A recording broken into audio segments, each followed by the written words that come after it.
Well, joining me now live from our Melbourne studios to discuss these developments is Avi-Guy of the Australia-Israel Jewish Affairs Council. Nice to have you with us. Is this motivated by a sense of self-defence from Israel, that they fear some sort of an attack coming from inside Syria or even from Lebanon with Hezbollah? Well, I'm not sure that it's a specific attack that is planned or there's some intelligence about specific attack, but definitely transferring advanced military capabilities that can threaten most of the citizens of Israel and most of the parts of the country is a very significant threat, and every responsible government would do the exact same thing if most of its citizens were within very advanced missile ranges. Now, 2 strikes within 3 days, is this an indication that there may be still more to come? I think that it depends on intelligence that I, like everyone else outside the intelligence community, we just don't have. No one knows, I mean, we don't, the public doesn't know exactly what Iran is transferring to Hezbollah through Syria. And I'm sure that in cases of similar kind of threats, it's not unlikely that similar attacks would happen in the future, like the Israeli government and officials have implied, but it's all just responding to very real and very severe threats. Syria, the Assad regime says by carrying out attacks like this, it's actually aiding the opposition who have been infiltrated by Islamic insurgents. Therefore, Israel is supporting Islamic insurgency. Can that not be seen to be the case in this instance? Look, Israel has been accused of supporting every single side in this very, very tragic civil war in Syria. It's used to delegitimize either the opposition one time or the Assad regime on the other time. Israel has done everything in its power to stay out of this very, very messy conflict, and it's not supporting either side. It just sits by the border quietly, hoping for some kind of resolution, but all the likely outcomes seem quite bleak. To say that Israel is aiding the rebels, including Islamist and jihadi groups within the opposition, is just as ridiculous as claiming that Israel is helping the Assad regime, which also were made throughout those 2 years of conflict. Now, is there a concern in Israel that this could now spark a reprisal attack from Hezbollah? Of course, Hezbollah linked to the Assad regime.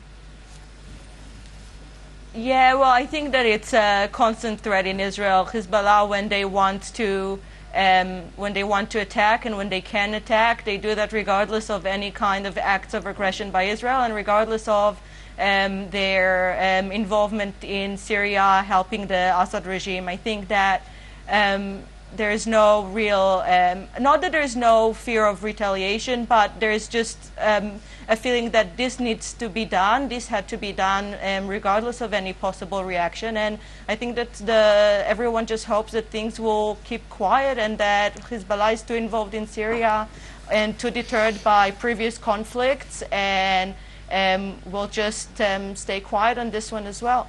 What is the main concern of Israel here? That weapons will leak out of Syria into Lebanon to then arm Hezbollah? Is that the aim of these strikes? Is the aim here to take out military facilities and stop that exchange or trade of weapons? There's a lot of very strategic and very lethal advanced weapon systems in Syria, and there have been attempts even before the conflict, the current conflicts in Syria, to transfer advanced weapon systems from Iran and from Syria into Lebanon and to Hezbollah. With instability in Syria, there are multiple threats from different sides. It doesn't matter if it's Hezbollah or if it's opposition groups that will be hostile to Israel or even the Assad regime itself. there are multiple factors of threat, and the current one was Hezbollah. That was the reason for that attack. But I think that as far as the map of threat goes, it's far from being the only one. And definitely it's the immediate one when we see convoys like we've seen earlier this year, or when we see facilities where those missiles are being stored to be transferred to Hezbollah. So those are immediate targets right now, but it's far from being the only threat in the region. Now, if we look at the conflict in a much broader way, what does this mean ultimately for Israel? Israel had a relationship, or was able to coexist and understand and work with the Assad regime, be it Bashar al-Assad or his father Hafiz. Now seeing all of this instability and the potential for Islamic insurgency to take root there, and the fall of the Assad regime. What are the implications broadly for Israel with so much instability in the region? Well, the Assad regime was never really, it was far from being friendly to Israel. It was never a regime that we could actually work with. It was more... it was predictable. It was more predictable because it was relatively quiet, but under the surface it did everything it could to transfer funds to and weapons to Hezbollah, so by proxy with Iran as well.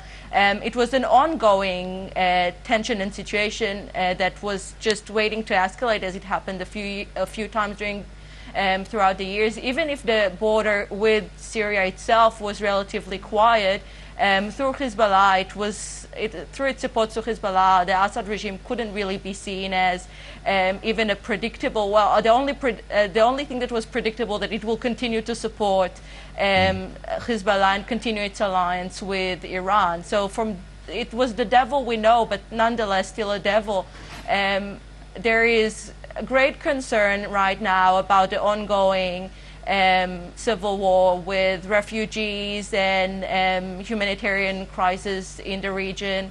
And although they're not getting to Israel right now, Israel is dealing with some medical emergencies on its border, and obviously a lot of them are going into Lebanon and to Jordan and to Turkey. So that's an ongoing issue that affects regional stability, and as well the risk from an ongoing, very, very long and bloody civil war that we don't know who is going to come on the upper hand at the end of it. It's not likely to be friendly to Israel in any way, with increasing factors that are Islamists and with jihadi inclinations in the opposition. It's not going to be to the benefit of Syrians as well. Whether the Assad regime somehow survives this whole crisis, or whether it's going to be an Islamist opposition that takes over. Either way, it doesn't look good for Syrians, and it doesn't look good for Israel. It's just different forms of threat. Or Avi-Guy, again, thank you very much for joining us here on NewsNight. Always appreciated. Thank you. Thank you for having me.